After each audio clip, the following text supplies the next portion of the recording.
Hello, जय हिंद, नमस्कार दोस्तों। मैं डी के शर्मा फ्रॉम के कोचिंग क्लासेस आप सभी का स्वागत करता हूं आपके अपने यूट्यूब चैनल के कोचिंग क्लासेस में। दोस्तों, जस्ट इसके पहले वाले वीडियो में हमने देखा था कि धारावाही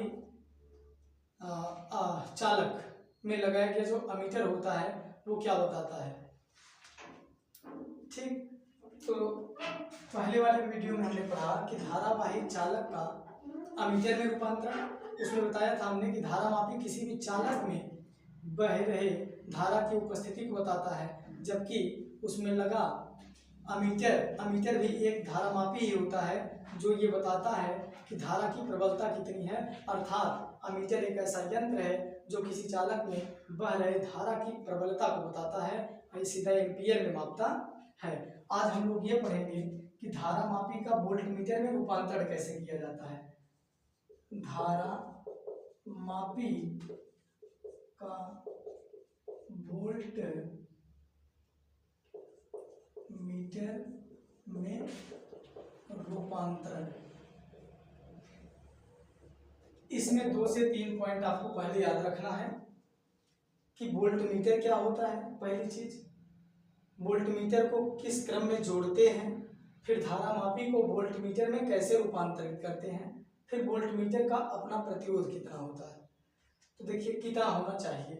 तो वोल्टमीटर एक धारामापी ही होता है।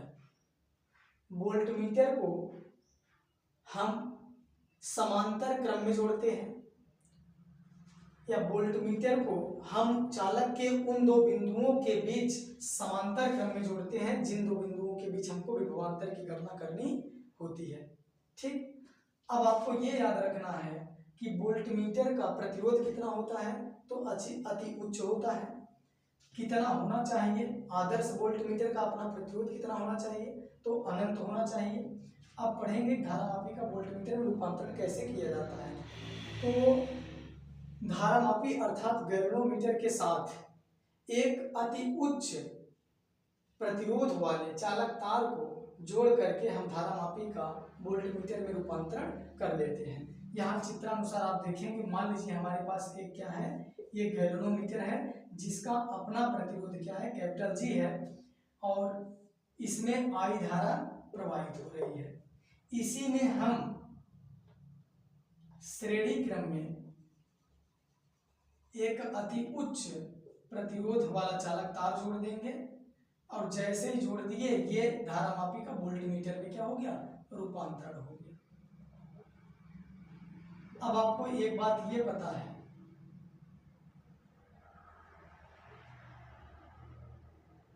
कि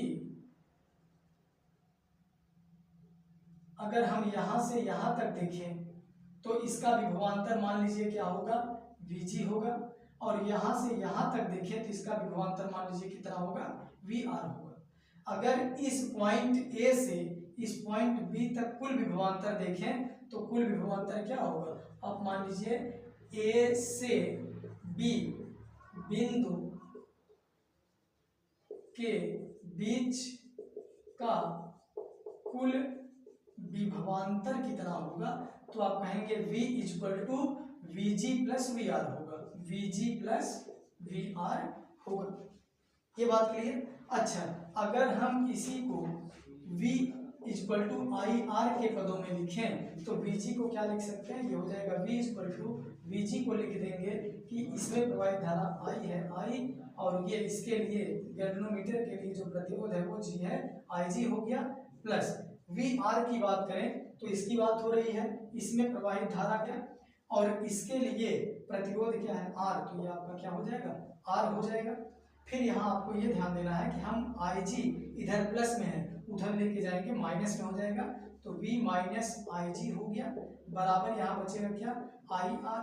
हमें R का मान निकालना है, तो ये बताइए R इक्वल टू क्या हो जाएगा, ये I इधर क्या किया है, गुणा किया है, उधर जाके भाग कर लेगा, तो V माइनस Ig बटे G अपन क्या हो जाएगा, I हो जाएगा।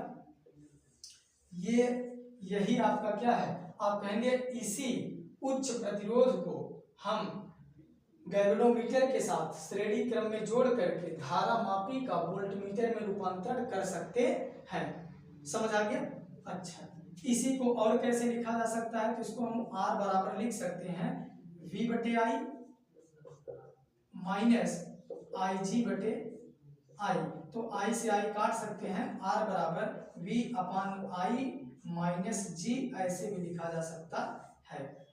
ठीक, आई होप, मैं आशा करता हूं कि आपके समझ में आ गया होगा। ओके, बाय बाय, फिर मुलाकात होगी अगले वीडियो में।